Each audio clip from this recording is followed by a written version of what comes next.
ವೇದವ್ಯಾಸ ಗುಣಾವಾಸ ವಿದ್ಯಾಧೀಶ ಸತಾಂವಶ ಮಾಂ ನಿರಾಶಂ ಗತಕ್ಲೇಶಂ ಕುರ್ವನಾಶಂ ಹರೇನಿಶಂ. ಶ್ರೀ ಗುರುಭ್ಯೋ ನಮಃ. ವಿಸ್ತಾರವಾಹಿನಿಯ ಎಲ್ಲ ವೀಕ್ಷಕರನ್ನು ದಿನದ ಚಿಂತನೆಯ ಕಾರ್ಯಕ್ರಮಕ್ಕೆ ಸ್ವಾಗತವನ್ನು ಕೋರ್ತಾ, ಇಂದು ದಿನಾಂಕ 24/3/2024. ಈ ದಿನದ ಚಿಂತನೆಗಳು ಹೇಗಿದ್ದಾವೆ ಅನ್ನೋದರ ಬಗ್ಗೆ ಗಮನವನ್ನು ಹರಿಸೋಣ. ಮೇಷರಾಶಿಯವರಿಗೆ ಒಂದು ರೀತಿಯಲ್ಲಿ ಕರ್ಮಕ್ಷೇತ್ರ, ವೃತ್ತಿಯ ಕ್ಷೇತ್ರ ಹೇಳುವಂಥದ್ದು ಒಂದು ರೀತಿಯಲ್ಲಿ ಸಮಾಧಾನಕರವಾದಂತಹ ಫಲ. ಹಣಕಾಸಿಗೆ ಸಂಬಂಧಪಟ್ಟ ಹಾಗೆಯೂ ಕೂಡ ಒಂದು ಹಂತದ ಸಮಾಧಾನಕ್ಕೆ ಸೀಮಿತವಾದಂತಹ ಫಲಗಳು. ಆರೋಗ್ಯ ಸಂಬಂಧವಾದಂತಹ ಸ್ವಲ್ಪ ವ್ಯತ್ಯಾಸಗಳನ್ನು ಅನುಭವಿಸಬೇಕಾದಂತಹ ಅನಿವಾರ್ಯತೆ ಹೇಳುವಂಥದ್ದು ನಿಮ್ಮ ಅನುಭವಕ್ಕೆ ಬರುವಂತಹ ಸಾಧ್ಯತೆಗಳಿದ್ದಾವೆ. ದಾಂಪತ್ಯ ಸಂಬಂಧಪಟ್ಟಂತಹ ತೃಪ್ತಿಯ ಸ್ಥಿತಿ ಹೇಳುವಂಥದ್ದು ನಿಮ್ಮ ಅನುಭವಕ್ಕೆ ಬರುವಂತಹ ಸಾಧ್ಯತೆಗಳು. ಮಕ್ಕಳಿಂದ ಸಂತೋಷದಾಯಕವಾದಂತಹ ಫಲಗಳು ಇದೆ. ವಿದ್ಯಾರ್ಥಿಗಳಿಗೆ ಶುಭ ಸೂಚನೆಯ ಫಲಗಳು ಕೂಡ ಅನುಭವಕ್ಕೆ ಬರುವಂತಹ ಸಾಧ್ಯತೆಗಳು ಹೇಳುವಂಥದ್ದು ಕಂಡುಬರ್ತಾ ಇದೆ. ಕಾನೂನಿನ ವಿಷಯದಲ್ಲಿ ಸ್ವಲ್ಪ ಜಾಗ್ರತೆಯನ್ನು ವಹಿಸಿ, ಇಲ್ಲದೆ ಹೋದರೆ ಎಡವು ಇದ್ದರೆ ಒಂದಷ್ಟು ತಾಪತ್ರಯಗಳನ್ನು ಎದುರಿಸಬೇಕಾದಂಥ ಅನಿವಾರ್ಯತೆಯು ಕೂಡ ಕಂಡುಬರ್ತಾ ಇದೆ. ಸೊ ತಾವುಗಳು ಮಾಡಬೇಕಾದದ್ದೇನು ಕೇಳಿದರೆ, ಭಗವದ್ಗೀತೆಯ 1, 2 ಮತ್ತು 3ನೇ ಅಧ್ಯಾಯದ ಪಾರಾಯಣವನ್ನು ಮಾಡುವಂಥ ಕೆಲಸವನ್ನು ಮಾಡಿ, ಇದರಿಂದ ಒಳ್ಳೆಯ ಅನುಭವ ಹೇಳುವಂಥದ್ದು ಖಂಡಿತ ಸಾಧ್ಯ. ಇನ್ನು ವೃಷಭ ರಾಶಿಗೆ ಸಂಬಂಧಪಟ್ಟ ಹಾಗೆ ಇಲ್ಲಿ ಒಂದು ರೀತಿಯಲ್ಲಿ ಕರ್ಮಕ್ಷೇತ್ರದಲ್ಲಿ ಬದುಕಿಗೇನು ಬೇಕು ಅಂತಹ ಒಂದು ಲಾಭಾದಿಗಳು ಪ್ರಾಪ್ತಿಯಾಗುವಂಥದ್ದು, ಸಂಪತ್ತಿನ ಪ್ರಾಪ್ತಿಯಾಗುವಂಥ ಯೋಗ ಫಲಗಳು ಕಂಡುಬರ್ತಾ ಇದೆ. ಹಣಕಾಸಿನ ಸ್ಥಿತಿ ಒಂದು ಹಂತದಲ್ಲಿ ಸಮಾಧಾನಕರವಾಗಿದೆ. ಭೂ ಖರೀದಿ, ಗೃಹ ನಿರ್ಮಾಣದಂತಹ ಚಿಂತನೆಗಳಿಗೆ ಸ್ವಲ್ಪ ಚಾಲನೆಯನ್ನು ಕೊಡಬಹುದಾದಂತಹ ಸ್ಥಿತಿ ಕಂಡುಬರ್ತಾ ಇದೆ. ಸಾಂಸಾರಿಕ ಜೀವನದಲ್ಲಿ ತೃಪ್ತಿಯ ವಾತಾವರಣ, ಮಕ್ಕಳಿಂದಲೂ ಕೂಡ ತೃಪ್ತಿಯ ಸ್ಥಿತಿಯ ಫಲಗಳು, ವಿದ್ಯಾರ್ಥಿಗಳಿಗೆ ಶುಭ ಸೂಚನೆಯ ಫಲಗಳು ಹೇಳುವಂಥದ್ದು ಇರ್ತದೆ. ಸೊ ತಾವುಗಳು ಭಗವದ್ಗೀತೆಯ 9, 10, 11ನೇ ಅಧ್ಯಾಯದ ಪಾರಾಯಣವನ್ನು ಮಾಡೋದರಿಂದ ಒಂದಷ್ಟು ಶುಭ ಸೂಚನೆ ಹೇಳುವಂಥದ್ದು ಖಂಡಿತ ಸಾಧ್ಯ. ಇನ್ನು ಮಿಥುನ ರಾಶಿ, ಕರ್ಮಕ್ಷೇತ್ರದಲ್ಲಿ ಕಿರಿಕಿರಿ ತುಂಬ ಇರುವಂತಹ ಯೋಗ ಫಲಗಳು ಕಂಡುಬರ್ತಾ ಇದೆ. ದಾಂಪತ್ಯದಲ್ಲಿ ಒಂದು ಹಂತದ ಸಮಾಧಾನ ಇದೆ. ಅನಿರೀಕ್ಷಿತವಾದಂತಹ ಸಂಪತ್ತಿನ ವ್ಯಯದ ಯೋಗ ಫಲಗಳು, ಮಕ್ಕಳಿಂದ ತೃಪ್ತಿದಾಯಕವಾದಂತಹ ಫಲಗಳು, ಸಂಪತ್ತಿನ ಒಳಹರಿವಿಗಿಂತ ಹೊರಹರಿವು ಅಧಿಕವಾಗಿರುವಂತಹ ಯೋಗ ಫಲಗಳು. ಇನ್ನು ಒಂದು ರೀತಿಯಲ್ಲಿ ಚಿಂತಾಕ್ರಾಂತ ಮಾನಸಿಕತೆ ಹೇಳುವಂತಹದ್ದು, ಚಂದ್ರನ ಸ್ಥಿತಿ ಏನಿದೆ ಅದು ಚಿಂತೆಯನ್ನು ಕೊಡುವಂತಹ ಸ್ಥಿತಿಯ ಫಲಗಳು. ಒಂದು ರೀತಿಯಲ್ಲಿ ಆಕಾಶ ಭೂಮಿ ಒಂದಾಯಿತು ಹೇಳುವಂತಹ ಯೋಚನೆಗಳು ಮನದಲ್ಲಿ ಉಲ್ಬಣ ಆಗುವಂತಹ ಸ್ಥಿತಿ. ಆತ್ಮಸ್ಥೈರ್ಯವನ್ನು ಕಳೆದುಕೊಳ್ಬೇಡಿ. ಹೆಜ್ಜೆಯನ್ನು ಮುಂದಿಡುವುದನ್ನು ಮರೆಯದೆ ಮುಂದಿಡುವಂತಹ ಕೆಲಸವನ್ನು ಮಾಡಿ. ಖಂಡಿತ ಗೆಲ್ಲುವ ಯೋಗಗಳು ಇದ್ದೇ ಇರ್ತದೆ ಜೀವನದಲ್ಲಿ. ಆ ರೀತಿಯಲ್ಲಿ ಮಾನಸಿಕತೆಯನ್ನು ಬೆಳೆಸಿಕೊಳ್ತಾ ಗೀತೆಯ 13, 14, 15ನೇ ಅಧ್ಯಾಯವನ್ನು ಪಾರಾಯಣ ಮಾಡಿ ಶುಭ ಫಲ ಖಂಡಿತ ಸಾಧ್ಯ. ಇನ್ನು ಕರ್ಕಾಟಕ ರಾಶಿಯವರಿಗೆ ಮಾನಸಿಕವಾಗಿ ಒಂದಷ್ಟು ಒತ್ತಡಗಳು, ಖಿನ್ನತೆಗಳು, ದುಗುಡಗಳು ಎಲ್ಲವುದೂ ಕೂಡ ವೃದ್ಧಿಯಾಗುವಂತಹ ಫಲ. ಕಾನೂನಿನ ಪ್ರಸಂಗಗಳು ಜಾಸ್ತಿ ಆಗುತ್ತಾ ಹೋಗುವಂತಹ ಯೋಗ ಫಲಗಳು. ಕೌಟುಂಬಿಕವಾದಂತಹ ಜೀವನದಲ್ಲಿ ತೃಪ್ತಿ ಇರುವುದಿಲ್ಲ. ದಾಂಪತ್ಯದಲ್ಲಿ ಸಮಾಧಾನದ ಫಲಗಳು ಹೇಳುವಂಥದ್ದು ಅನುಭವಕ್ಕೆ ಬರುವ ಸಾಧ್ಯತೆಗಳುಂಟು. ಹಣಕಾಸಿನ ಮುಗ್ಗಟ್ಟು ಇದ್ದೇ ಇರ್ತದೆ, ಆದರೆ ಬದುಕಿಗೇನು ಬೇಕೋ ಅದು ಪ್ರಾಪ್ತಿಯಾಗುವಂತಹ ಯೋಗ ಫಲಗಳು ಕಂಡುಬರ್ತಾ ಇದೆ.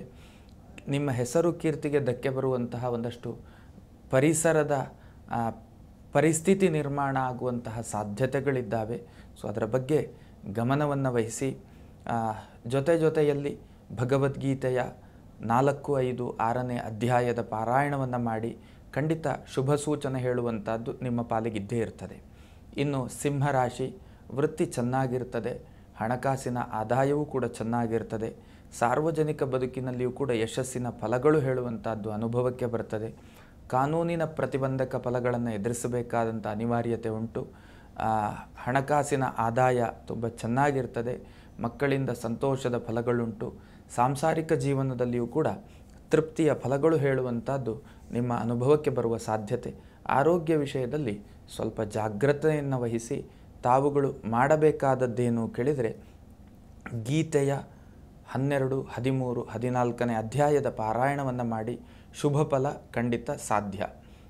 ಇನ್ನು ಕನ್ಯಾ ರಾಶಿಯವರಿಗೆ ಕರ್ಮಕ್ಷೇತ್ರ ಒಂದು ರೀತಿಯಲ್ಲಿ ಸಮಾಧಾನಕರ, ಹಣಕಾಸಿನ ವಿಷಯದಲ್ಲಿಯೂ ಕೂಡ ಒಂದು ಹಂತದ ಸಮಾಧಾನಕರ, ದಾಂಪತ್ಯದಲ್ಲಿ ಸೌಖ್ಯ ಫಲಗಳು ಇರುವುದಿಲ್ಲ. ಮಾನಸಿಕವಾಗಿ ಒಂದಷ್ಟು ಖಿನ್ನತೆಗೆ, ದುಃಖಕ್ಕೆ ಒಳಗಾಗುವಂತಹ ಪ್ರಸಂಗಗಳು. ಸಪ್ತಮದಲ್ಲಿ ರಾಹುವಿನ ಉದಯ, ಅಷ್ಟಮದಲ್ಲಿ ಗುರುವಿನ ಉದಯ. ಸೊ ಇದೊಂದು ರೀತಿಯಲ್ಲಿ ದೈಹಿಕ ಮಾನಸಿಕವಾದಂಥ ಆರೋಗ್ಯ ವಿಷಯಕ್ಕೆ ಸಂಬಂಧಪಟ್ಟ ಹಾಗೆಯೂ ಕೂಡ ಒಂದಷ್ಟು ಕಿರಿಕಿರಿಯ ಅನುಭವಗಳನ್ನು ಕೊಡುವಂತಹ ಸಾಧ್ಯತೆ ಉಂಟು. ಮಕ್ಕಳಿಂದ ಅಷ್ಟೊಂದು ಸಮಾಧಾನ ಇರುವುದಿಲ್ಲ.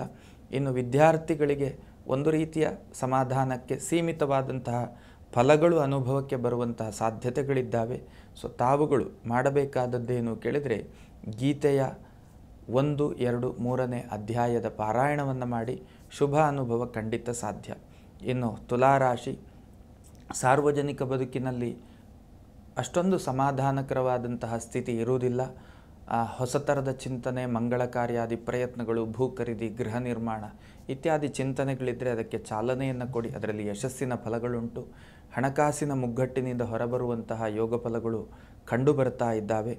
ಕಾನೂನಿಗೆ ಸಂಬಂಧಪಟ್ಟಂಥ ಪ್ರಕ್ರಿಯೆ ಇದು ನಿಮ್ಮ ನಿತ್ಯ ಜೀವನವಾಗಿ ಮುಂದೆ ಹೋಗುವಂತಹ ಸಾಧ್ಯತೆಗಳು ಜಾಸ್ತಿಯಾಗಿ ಕಂಡು ಬರ್ತಾ ಇದೆ. ಒಂದು ರೀತಿಯಲ್ಲಿ ಸಾಮಾಜಿಕವಾದಂತಹ ಗೌರವ, ಆದರಾತಿಥ್ಯಗಳಿದೆಲ್ಲವೂ ಕೂಡ ನಿಮ್ಮ ಪಾಲಿಗೆ ಲಭ್ಯ ಆಗುವಂತಹ ಯೋಗ ಫಲಗಳು ಕಂಡು ಬರ್ತಾ ಇದೆ. ಇನ್ನು ನರಕ್ಕೆ ಸಂಬಂಧಪಟ್ಟಂಥ, ಎಲುಬುಗಳಿಗೆ ಸಂಬಂಧಪಟ್ಟಂತಹ ಆರೋಗ್ಯದ ವ್ಯತ್ಯಾಸ ಫಲಗಳು ನಿಮ್ಮ ಅನುಭವಕ್ಕೆ ಬರುವ ಸಾಧ್ಯತೆಗಳುಂಟು. ಸೊ ತಾವುಗಳು ಮಾಡಬೇಕಾದದ್ದೇನು ಕೇಳಿದರೆ, ಭಗವದ್ಗೀತೆಯ 15, 16, 17ನೇ ಅಧ್ಯಾಯದ ಪಾರಾಯಣವನ್ನು ಮಾಡಿ ಇದರಿಂದ ಶುಭ ಸೂಚನೆ ಹೇಳುವಂಥದ್ದು ಖಂಡಿತ ಸಾಧ್ಯ. ಇನ್ನು ವೃಶ್ಚಿಕ ರಾಶಿಯವರಿಗೆ ವೃತ್ತಿಯಲ್ಲಿ ಚೇತರಿಕೆಯ ಫಲಗಳುಂಟು.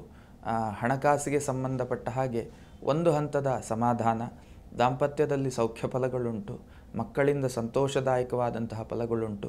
ಶತ್ರುಭೀತಿ ಹೇಳುವಂಥದ್ದು, ಶತ್ರುಭಯ ಹೇಳುವಂಥದ್ದು ನಿಮ್ಮ ಪಾಲಿಗೆ ಸದಾಕಾಲ ಇದ್ದೇ ಇರ್ತದೆ. ನಿಮ್ಮ ಜೊತೆಗಿದ್ದವರು ವಂಚಿಸುವಂತಹ ಒಂದು ಪ್ರಸಂಗಗಳು ಕೂಡ, ಆದರೆ ಆಶ್ಚರ್ಯ ಏನಿಲ್ಲ. ಅದರ ಬಗ್ಗೆ ಸ್ವಲ್ಪ ಜಾಗರೂಕತೆಯನ್ನು ವಹಿಸಬೇಕಾದಂಥ ಅವಶ್ಯಕತೆ ಇದೆ.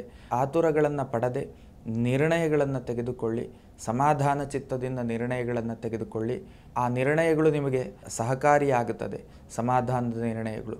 ಒಂದು ವೇಳೆ ಆತುರದ ನಿರ್ಣಯಗಳು ಅದು ನಿಮಗೆ ವಿರೋಧವಾಗುವಂತಹ ಸಂಭವನೀಯವಾದಂತಹ ಫಲಗಳು ಕಂಡು ಬರ್ತಾ ಇದೆ. ಸೊ ತಾವುಗಳು ಮಾಡಬೇಕಾದದ್ದೇನು ಕೇಳಿದರೆ, ಗೀತೆಯ 16, 17, 18ನೇ ಅಧ್ಯಾಯದ ಪಾರಾಯಣ ಮಾಡಿ ಇದರಿಂದ ಶುಭ ಸೂಚನೆ ಖಂಡಿತ ಸಾಧ್ಯ. ಇನ್ನು ಧನುರ್ರಾಶಿ, ಕರ್ಮಕ್ಷೇತ್ರ ಒಂದು ಹಂತದ ಸಮಾಧಾನ, ದಾಂಪತ್ಯದಲ್ಲಿ ಸೌಖ್ಯ ಫಲ, ಕೌಟುಂಬಿಕ ಜೀವನದಲ್ಲಿಯೂ ಕೂಡ ತೃಪ್ತಿಯ ಸ್ಥಿತಿ ಇರುತ್ತದೆ. ದೈಹಿಕವಾದಂತಹ ಬಳಲುವಿಕೆಯ ಯೋಗ ಫಲಗಳು, ಮಕ್ಕಳಿಂದ ಸಂತೋಷದಾಯಕವಾದಂತಹ ಫಲಗಳು, ತಾಯಿ ಮತ್ತು ಸಹೋದರಿ ಮತ್ತು ಹೆಂಡತಿಯ ಆರೋಗ್ಯದಲ್ಲಿ ಸ್ವಲ್ಪ ಏರುಪೇರುಗಳು ಉಂಟಾಗುವಂತಹ ಯೋಗ ಫಲಗಳು, ಕಾರ್ಯಸಿದ್ಧಿಯ ಒಂದು ಫಲ ಹೇಳುವಂಥದ್ದು ನಿಮ್ಮ ರಾಶಿಗೆ ಬಹುದಿನಗಳಿಂದ ಪ್ರಾಪ್ತಿಯಾಗುತ್ತಾ ಇರುವಂಥದ್ದು, ಸ್ವಲ್ಪ ದಿವಸಗಳ ಕಾಲ ಮುಂದೆಯೂ ಕೂಡ ಪ್ರಾಪ್ತಿಯಾಗುವಂತಹ ಯೋಗ ಫಲಗಳು. ಗೀತೆಯ 5, 6, 7ನೇ ಅಧ್ಯಾಯದ ಪಾರಾಯಣವನ್ನು ಮಾಡಿ ಇದರಿಂದ ಶುಭ ಸೂಚನೆ ಖಂಡಿತ ಸಾಧ್ಯ. ಇನ್ನು ಮಕರ ರಾಶಿ, ಕರ್ಮದಲ್ಲಿ ಒತ್ತಡ ಇರುತ್ತದೆ. ಕರ್ಮಕ್ಷೇತ್ರದಲ್ಲಿ ಹಣಕಾಸಿನ ಮುಗ್ಗಟ್ಟಿನ ಫಲಗಳು ಉಂಟು. ದೈಹಿಕವಾದಂಥ ಆಯಾಸದ ಫಲಗಳು ಅಧಿಕವಾಗಿ ಕಂಡು ಬರ್ತಾ ಇದೆ. ಸೊ ಒಂದಷ್ಟು ತಿರುಗಾಟದ ಯೋಗ ಫಲಗಳು, ದೈಹಿಕ ಆಯಾಸ ಆಗಬೇಕು ಅಂತಂದರೆ ವೃತ್ತಿ ನಿಮಿತ್ತ ಪರ್ಯಟನೆಯ ಯೋಗ ಫಲಗಳು ಹೇಳುವಂಥದ್ದು ನಿಮ್ಮ ಅನುಭವಕ್ಕೆ ಬರುವಂತಹ ಫಲಗಳಾಗಿ ಕಂಡು ಬರ್ತಾ ಇದೆ. ಎಲುಬು ನರಗಳಿಗೆ ಸಂಬಂಧಪಟ್ಟಂತಹ ಆರೋಗ್ಯದ ಬಾಧೆ, ಇನ್ನು ಹಣಕಾಸಿನ ಹೂಡಿಕೆಯನ್ನು ಮಾಡಿ ಕಳೆದುಕೊಳ್ಳುವಂತಹ ಯೋಗ ಫಲಗಳು ಅಧಿಕವಾಗಿ ಕಂಡು ಬರ್ತಾ ಇದೆ. ಸೊ ತಾವುಗಳು ಮಾಡಬೇಕಾದದ್ದೇನು ಕೇಳಿದರೆ, ಗೀತೆಯ 6, 7, 8ನೇ ಅಧ್ಯಾಯದ ಪಾರಾಯಣ ಮಾಡಿ ಇದರಿಂದ ಒಳ್ಳೆಯ ಫಲ ಖಂಡಿತ ಸಾಧ್ಯ. ಇನ್ನು ಕುಂಭರಾಶಿಯವರಿಗೆ ಮಾನಸಿಕವಾದಂತಹ ಒತ್ತಡಗಳು, ಇನ್ನು ದೈಹಿಕವಾದಂತಹ ಬಳಲುವಿಕೆಯ ಯೋಗ ಫಲಗಳು, ಖಿನ್ನತೆಯಂತಹ ಮಾನಸಿಕತೆ, ಈ ಥರದ ಎಲ್ಲ ಒಂದಷ್ಟು ಅಶುಭ ಫಲಗಳು ಜನ್ಮಶನಿ ಇರುವುದರಿಂದ ದಾಂಪತ್ಯ ಒಂದು ಹಂತಕ್ಕಿರ್ತದೆ, ಮಕ್ಕಳಿಂದ ಒಂದು ಹಂತದ ಸಮಾಧಾನ ಇರ್ತದೆ, ವೃತ್ತಿಯು ಬದುಕಿಗೇನು ಬೇಕು ಅದನ್ನು ಕೊಡುವ ಸ್ಥಿತಿಯಲ್ಲಿರ್ತದೆ, ಹಣಕಾಸು ಕೂಡ ಬದುಕಿನ ಒಂದು ಏನು ರೀತಿ ನೀತಿಗಳನ್ನು ನಿಭಾಯಿಸುವಲ್ಲಿ ಏನು ಬೇಕು ಅದು ಪ್ರಾಪ್ತಿಯಾಗುವಂತಹ ಯೋಗ ಫಲಗಳು, ಎಲುಬು ನರಗಳಿಗೆ ಸಂಬಂಧಪಟ್ಟಂತಹ ಆರೋಗ್ಯದ ಬಾಧೆ, ಕಾನೂನಿನ ತೊಂದರೆಗಳು ಹೇಳುವಂಥದ್ದು ಇರ್ತದೆ. ಸೊ ತಾವುಗಳು ಕೂಡ ಗೀತೆಯ 1, 2, 3ನೇ ಅಧ್ಯಾಯದ ಪಾರಾಯಣ ಮಾಡಿ, ಇದರಿಂದ ಶುಭ ಸೂಚನೆ ಖಂಡಿತ ಸಾಧ್ಯ. ಇನ್ನು ಮೀನರಾಶಿ, ಮಾನಸಿಕ ನೆಮ್ಮದಿಯ ನಷ್ಟ, ದೈಹಿಕ ಆರೋಗ್ಯದ ನಷ್ಟ ಇತ್ಯಾದಿ ಒಂದಷ್ಟು ನಷ್ಟ ಫಲಗಳು ಜಾಸ್ತಿ. ಕೌಟುಂಬಿಕ ಜೀವನದಲ್ಲಿ ಒಂದು ರೀತಿಯಲ್ಲೆಲ್ಲೋ ಸಮಾಧಾನ, ಮನಸ್ಸಿಗೆ ಸಮಾಧಾನ ಕೊಡುವ ಸ್ಥಿತಿ ಇರ್ತದೆ. ದಾಂಪತ್ಯದಲ್ಲಿ ಅಷ್ಟಕ್ಕಷ್ಟೇ ಹೇಳುವಂತಹ ಫಲಗಳು. ಹಣಕಾಸಿನ ಆಗಮನ ಒಂದು ಹಂತದಲ್ಲಿ ಸಮಾಧಾನವನ್ನು ಕೊಡುವಂತಹ ಸ್ಥಿತಿಯಲ್ಲಿ ಕಂಡುಬರುತ್ತಾ ಇದೆ. ಮಕ್ಕಳಿಂದ ಸಂತೋಷದಾಯಕವಾದಂತಹ ಫಲಗಳು ಉಂಟು. ಕರ್ತವ್ಯ ಕ್ಷೇತ್ರದಲ್ಲಿ ಒಂದಷ್ಟು ಒತ್ತಡ ಹೇಳುವಂಥದ್ದು ನಿಮ್ಮ ಪಾಲಿಗಿರ್ತದೆ. ಕಮ್ಯುನಿಕೇಷನ್ ಹೇಳುವಂಥದ್ದು ಅತ್ಯಂತ ಜಾಗರೂಕತೆಯಿಂದ ನಡೆಸುವಂತಹ ಕೆಲಸವನ್ನು ಮಾಡಿ, ಇದರಿಂದ ಶುಭ ಸೂಚನೆ ಹೇಳುವಂಥದ್ದು ಖಂಡಿತ ಬಂದೇ ಬರ್ತದೆ. ಸೊ ತಾವುಗಳು ಗೀತೆಯ 5, 6, 7ನೇ ಅಧ್ಯಾಯದ ಪಾರಾಯಣವನ್ನು ಮಾಡಿ, ಇದರಿಂದ ಶುಭ ಸೂಚನೆ ಖಂಡಿತ ಸಾಧ್ಯ. ಇದು ಈ ದಿನದ ದ್ವಾದಶ ರಾಶಿಯ ಚಿಂತನೆಗಳಾಗಿದ್ದಾವೆ. ಈ ಚಿಂತನೆಗಳು ನಮ್ಮ ಸಾರ್ಥಕ ಬದುಕಿಗೆ ಪೂರಕವಾಗಿರಲಿ ಅನ್ನುವಂಥ ಆಶಯದೊಂದಿಗೆ ಚಿಂತನೆಯನ್ನು ಮುಗಿಸ್ತಾ ಇದ್ದೇನೆ. ಶ್ರೀಕೃಷ್ಣ ಅರ್ಪಣಮಸ್ತು. ಅನುಕ್ಷಣದ ಸುದ್ದಿಗಳಿಗಾಗಿ ವಿಸ್ತಾರ ನ್ಯೂಸ್ ಯೂಟ್ಯೂಬ್ ಚಾನೆಲ್ ಸಬ್ಸ್ಕ್ರೈಬ್ ಮಾಡಿ. ಹೊಸ ಸುದ್ದಿಗಳ ನೋಟಿಫಿಕೇಶನ್ಗಾಗಿ ಬೆಲ್ ಐಕಾನ್ ಕ್ಲಿಕ್ ಮಾಡಿ. ಲೇಟೆಸ್ಟ್ ಅಪ್ಡೇಟ್ಸ್ಗಾಗಿ www.vistaranews.com ವೆಬ್ಸೈಟ್ಗೆ ವಿಸಿಟ್ ಮಾಡಿ. ಅಂಗೈಯಲ್ಲೇ ಜಗತ್ತಿನ ಸುದ್ದಿ ತಿಳಿಯಲು ವಿಸ್ತಾರ ನ್ಯೂಸ್ ಕನ್ನಡ ಆಪ್ ಡೌನ್ಲೋಡ್ ಮಾಡಿ.